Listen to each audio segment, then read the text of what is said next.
Here's what Lula said on February 18th. This is an excerpt from a Reuters report, and he's speaking in Portuguese, which is the language of Brazil, but the English translation is provided on the subtitles by Reuters on the screen. This is Lula on February 18th. This is what has sparked one of the most intense and rapidly unfolding diplomatic conflict between two major countries that we have seen in quite some time. Here's what Lula said.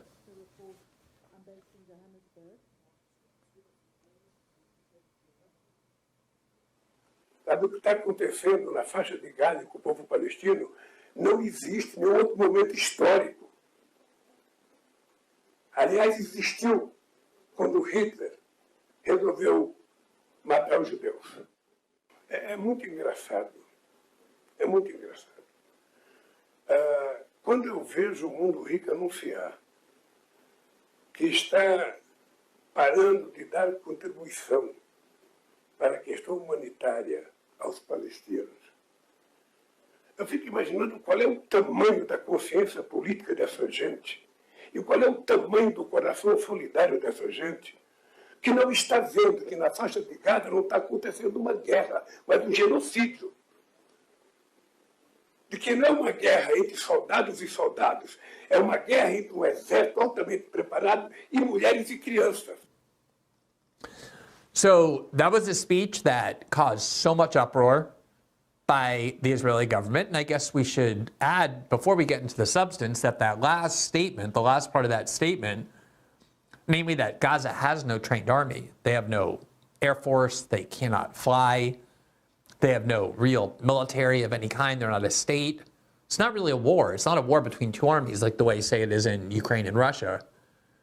It's a attack by one of the world's most sophisticated militaries, financed and backed by the most powerful government on the planet, which is the United States, providing it all the arms it wants and all the weapons and bombs that it uses and all the money that it needs to attack one of the most densely packed populations on the planet filled with civilians. It's a population of 2.2 million people in Gaza, 50% of whom are children. 50% are under the age of 18. You add into that women, and that constitutes 75% of the population. And then innocent men, you're up to 80, 85% of the population at least. And yet you have just a complete massacre for 5 months now. Here from the New York Times, February 19th, it describes or summarizes the results from Lula's speech. Here's the headline: Brazil's president angers Israel after comparing war in Gaza to the Holocaust. Israel said it had asked for a meeting with the Brazilian ambassador. Quote, Mr. Lula's statement outraged Israeli officials. The Israeli foreign minister, Israel Katz, said in a statement on social media in Hebrew that the remarks were, quote, shameful and egregious. He said that Brazil's ambassador will be called into his office on Monday for a, quote, reprimand, adding that no one will harm Israel's right to defend itself. Prime Minister Benjamin Netanyahu of Israel echoed those sentiments in his own social media post. Mr. Netanyahu accused Brazil's president of, quote, trivializing the Holocaust and trying to harm the Jewish people and Israel's right to defend itself, and said that, quote, comparing Israel to the Nazi Holocaust and Hitler is crossing a red line. I just want you to remember that. Netanyahu said that comparing Israel to the Nazi Holocaust and Hitler is crossing a red line, even though, as we just saw, Israel frequently, as does the United States, compares its enemies to Nazis, to Hitler. Countries in the world can freely be compared to Adolf Hitler, to Nazis. The Holocaust can continuously be invoked by the West and its allies to accuse other governments or regimes of being barbaric and savage.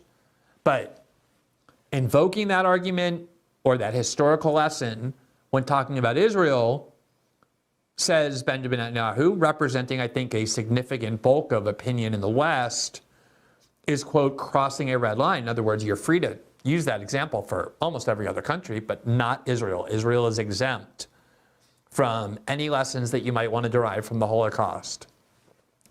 Quote, Mr. Netanyahu added in a separate statement that Mr. Lula has, quote, disgraced the memory of the 6 million Jews murdered by the Nazis and demonized the Jewish state like the most virulent anti-Semite.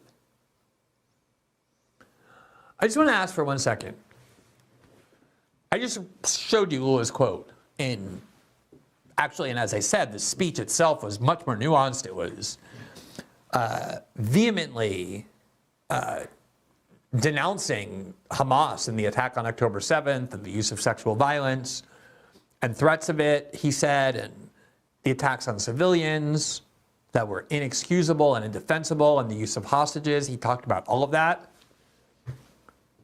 But even if he didn't, even if he had only said the part that we showed you, the part that's circulating on social media, in what conceivable way could that be anti-Semitism? He's criticizing the actions of a state, of a government, of political leaders, Benjamin Netanyahu and his cabinet, the people running this war. He's criticizing them for insufficient concern for the lives of civilians.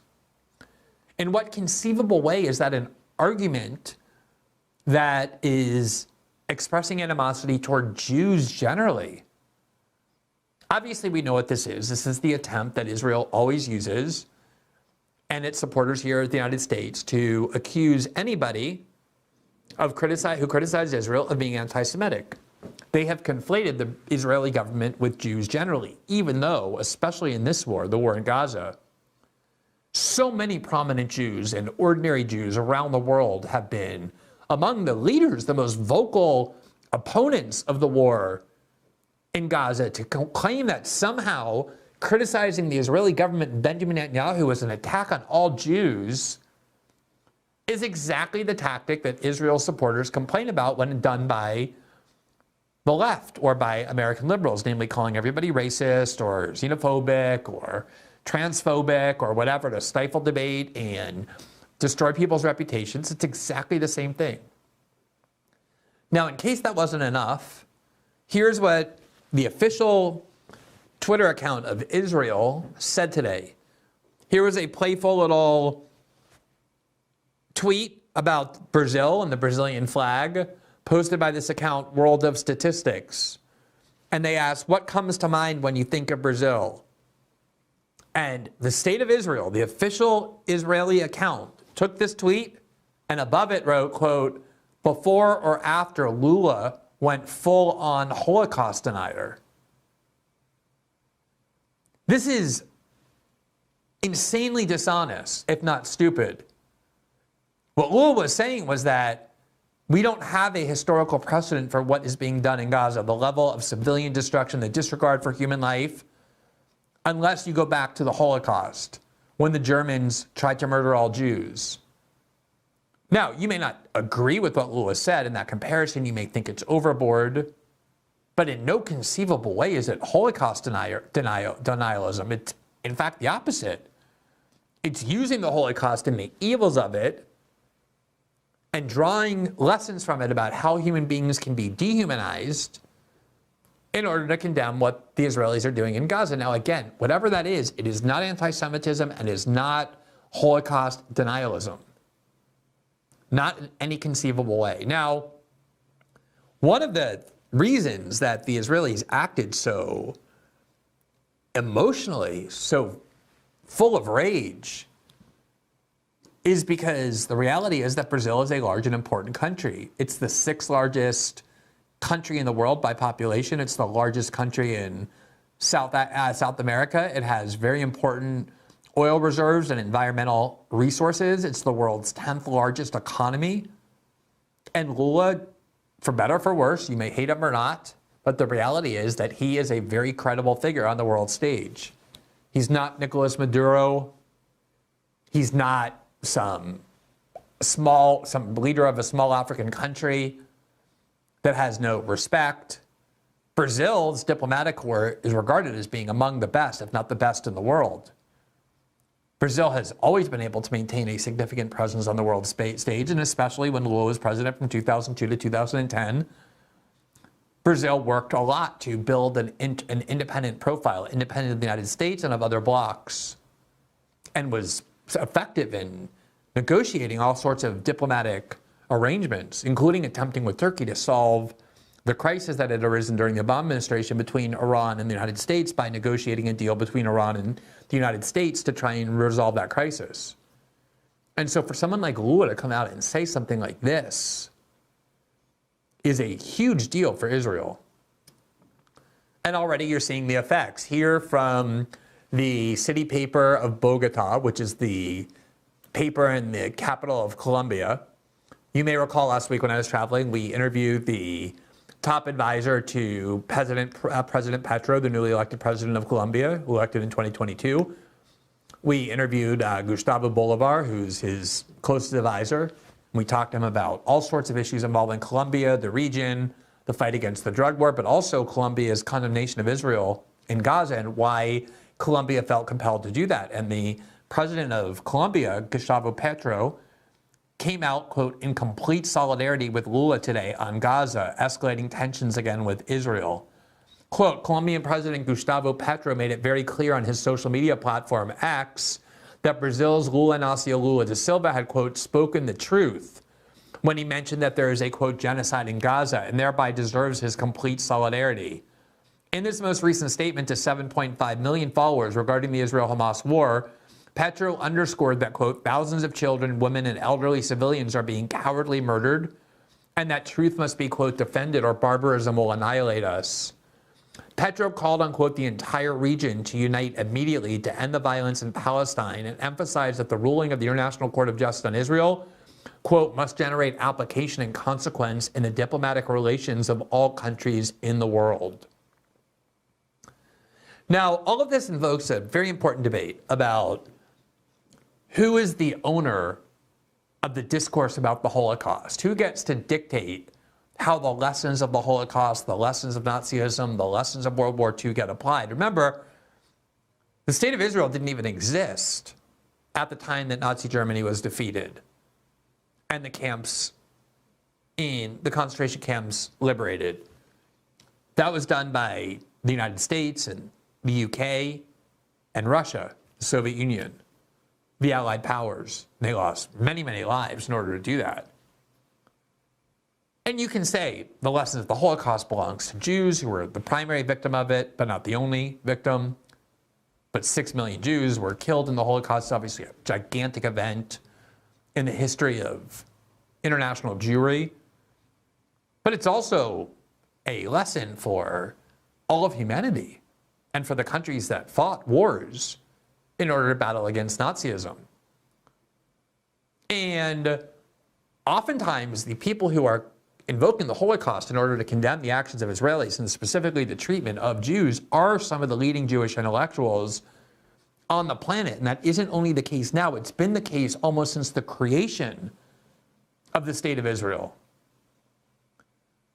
Earlier this week, the Polk Awards were announced. They're the second most prestigious awards for journalism after the Pulitzers.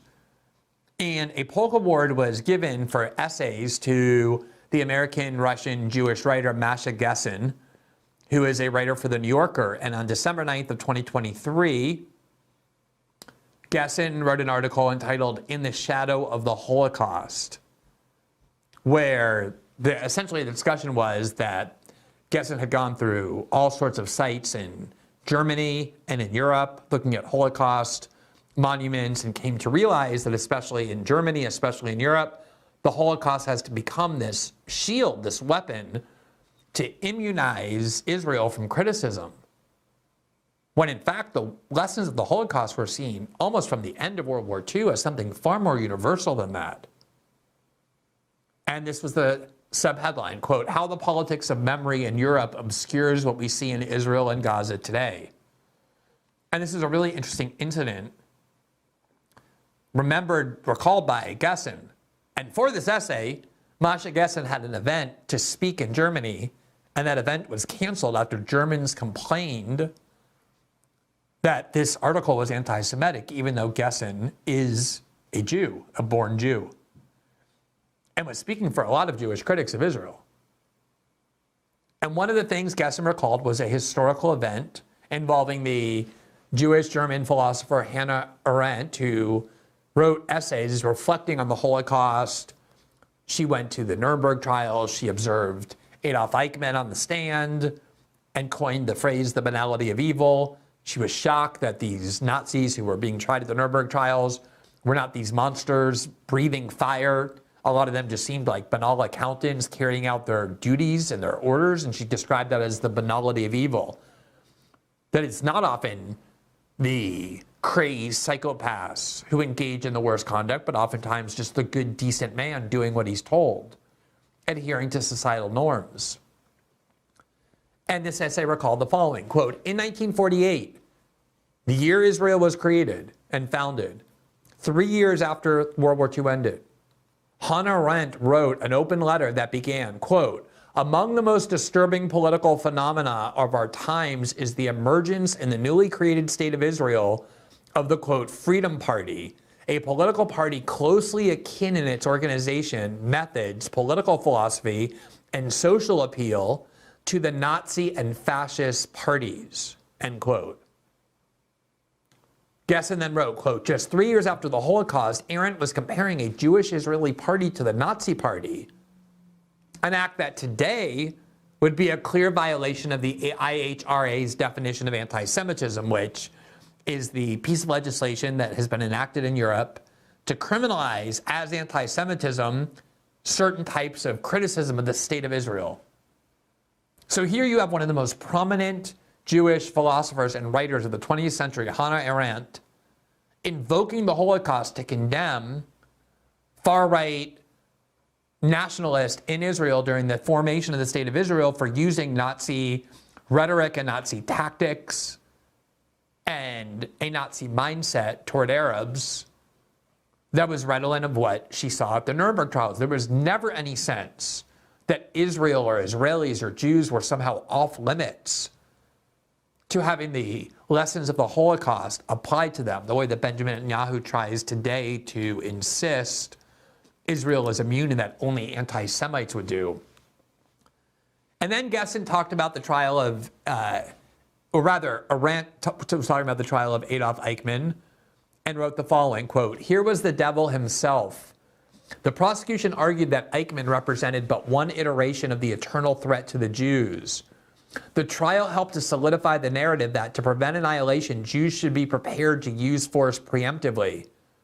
Arendt, reporting on the trial, would have none of this. Her phrase, quote, the banality of evil, elicited perhaps the original accusations leveled against a Jew of trivializing the Holocaust, but she wasn't. But she saw that Eichmann was no devil, that perhaps the devil didn't exist. She had reasoned that there was no such thing as radical evil, that evil was always ordinary, even when it was extreme, something, quote, born in the gutter, as she put it later, something of utter shallowness.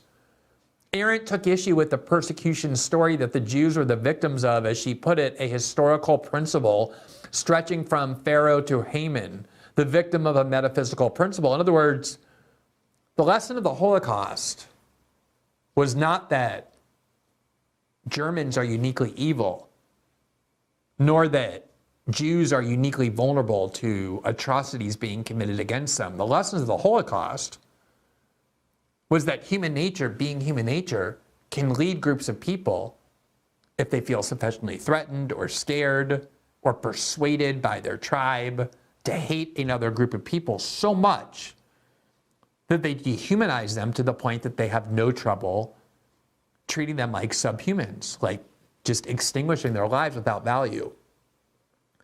And that the lessons of the Holocaust were universal and humanitarian and not about one group of people victimizing another. And it wasn't just Hannah Arendt who emphasized the universality of the lessons of the Holocaust. It was also the judges and the prosecutors of the Nuremberg trial. The Nuremberg trial was an incredible event.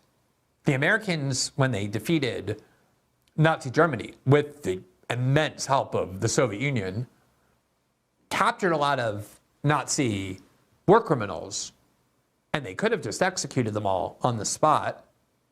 That's often what was done in war. But they decided instead to hold a trial that the world could watch, in part so that these inevitable executions would have a legal justification to them. I mean, these were not fair courts. They were going to result in convictions. This was a form of victor's justice, but still putting a legal process on it elevated it and made it more civilized, unlike, say, the way that the United States decided to kill instead of capture and try Osama bin Laden.